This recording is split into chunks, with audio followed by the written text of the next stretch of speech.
অপেক্ষিত থেকেছেন তাদের নিয়ে যদি একটা দল গঠন করা হয় তবে সেই দল যে কোনো দলকে হারাতে পারবে।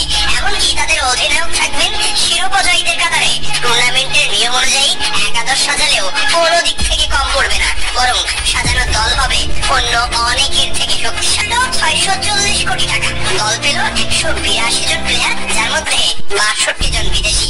আয়ারের জন্য দাম হাঁকতে হয়েছে 23 কোটি, 13 বছরের বৈভবকে কিনতে হয়েছে 1 কোটিতে।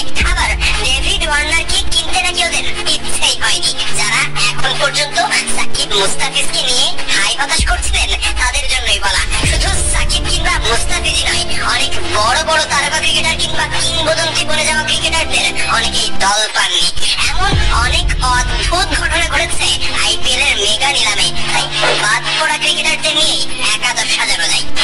ওপেনিং এ রাখা যেতে পারে জনি বেয়ারস্ট্রো, ডেভিড ওয়ার্নারকে। দুই বিদেশি হতে পারে যে কোনো দলের ওপেনিং জুটি। থেকে পরের দিকে আসবেন পৃথ্বী শা, মায়াঙ্ক আগরওয়াল, সরফরাজ খান, তিন ভারতী। যেখানে সরফরাজ খান উইকেট কিপিংটাও করতে পারবেন, বাকি দুজন ব্যাট হাতে ঝড় তুলবেন, যাদের কেউই এবার আইপিএল এ দল পাননি। মিডল অর্ডারে যে কোনো দলে গুরুত্বপূর্ণ দায়িত্ব থাকতে পারতেন ড্যারেল মিচেল। নিতে হবে আরো 4 বিদেশি। সেক্ষেত্রে পীযূষ চাওলা অভিজ্ঞতার ক্ষেত্রে এগিয়ে থাকবে। এমন দল সাজাতে আপনাকে ভাবতেই হবে কাকে রেখে কাকে শার্দুল ঠাকুর, উমেশ যাদব, কার্তিক ত্যাগী, মুস্তাফিজুর রহমানকে নেওয়া যেতে পারে। এরপরও শখানি ক্রিকেটার বাকি থাকবে যারা সুযোগ পেলে ম্যাচের মোড় ঘোরাতে পারে। ফরওয়ার্ডদেরকে নিয়ে দল গঠন করা দলে ক্যাপ্টেন যিনি হওয়ার যোগ্যতা রাখেন তিনি এক অনন্য ব্যক্তিত্ব, যিনি 62 খানা ফিফটি করেছেন আইপিএলে। অধিনায়ক হয়ে চ্যাম্পিয়ন করেছেন হায়দ্রাবাদকে। রান আছে 6500-এর বেশি।